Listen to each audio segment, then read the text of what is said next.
My name's Grant Collins. I'm a member of Iraq Veterans Against the War. I was a corporal in the 1st Battalion, 23rd Marines. Was in Iraq from August of 04 to May of 05. A few months after I was there, I mean, a lot of things weren't sitting right with me. The command structure, the missions that we were getting didn't make any sense. We're going after people, Mujahideen or Muj, and they didn't have any idea which ones were the right ones. We're kicking in the wrong doors, terrifying children, helicopters screaming over their heads at night, and I'm trying to calm the women and children while the men were dragged and separated out and completely humiliated in front of their families. In that culture, it's a very big deal to be treated with respect in front of your family, just as it is in ours. But in this, I mean, it can mean a lot of shame. When I really, really, really came to the point where I knew that what we were doing was absolutely morally wrong was when, well, a few days, everybody knows, a few days after Bush was reelected, we are allegedly reelected. We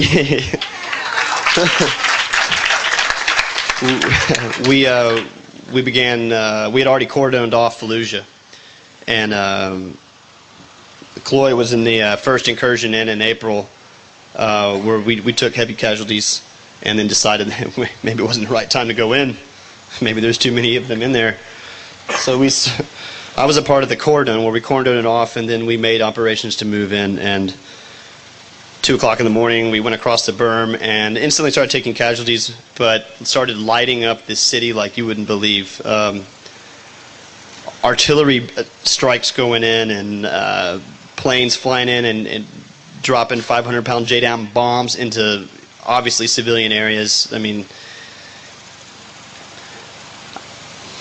my platoon was tasked with moving down a certain sector from the north side of the city, and of course we had to take every building block that we went through, and we had already come up to like a four-story like apartment building, and we had encountered heavy resistance from there, and there was no way that we were going to be able to clear it with using people, so we called an airstrike on it, well, a helicopter strike with it, and after a couple of them, the building just completely collapsed in.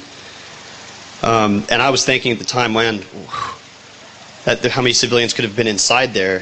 I mean, just like any kind of conflict, there's people that are hiding inside of places that are unable to come out of these buildings out of fear that they're going to be killed by the enemy or our enemy for leaving, or out of fear that they're going to get shot in the streets, because when they do, they come out and they do get shot in the streets trying to get away. We moved down another block and we came up to a smaller building, and my squad was tasked with taking this building, and the doorway, it was fire coming out of the doorway, machine gun fire, and from the windows. So I had an attachment of SMAWs, which are rockets, a 2-man team of rockets, and you can use these rockets to blow holes, make another doorway, if you will, in the side of the building.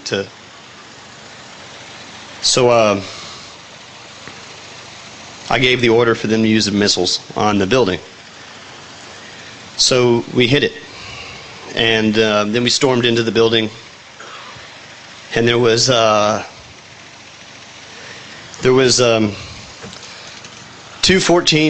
looked about a 14-year-old kid, a 6-year-old kid, and a young, maybe this could have been her husband, I couldn't tell because he was so messed up, and a woman that was bleeding, but not severely, and all she was screaming, "Why, Laish, Laish," and I broke down. I leaned up against the wall, and as my rest of my Marines cleared through the building, and I sat there with the corpsman trying to do something about it. But I started to cry. I wanted to rip my hair out, what hair I did have, and go nuts. And the woman, seeing my reaction, came up to me and put her hand on my cheek and said, Inshallah, which is God's will. Because these people over there, it doesn't matter what bad things happen to them, that they can accept it right away as God's will because they're deeply religious.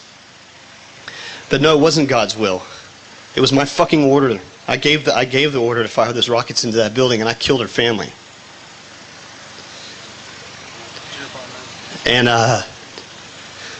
that's when I knew that I was put in a situation where I had to do that. I thought I had to do that to keep myself and my Marines alive, thinking that, well, man, that was the best thing I could do at the time. Well,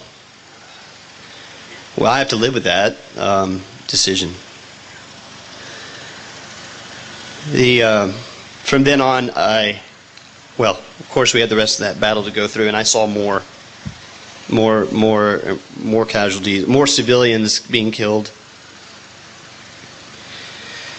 Well, I don't know. I've been here a couple times. I've had to go back. I went back to Grand Rapids, Michigan, to start school. But when Lauren told me that she wanted to come back, I had to come back. On the 26th of August, I lost another friend. He was on his third tour, and the thing is that what's making me really upset is now I'm starting to, their names are all blending together now. And she asked what his name was, and I gave her a name, a wrong first name and a wrong last name. And and then I had a dream after all this, and I saw him in my dream, and he, in his typical joking attitude, said that I was fresh out of friends. That I needed to make some new ones. He's joking around like he used to always say stupid shit like that. And anyway, it's my duty now. It is my duty to stand up and speak, and I will do this until this war is over.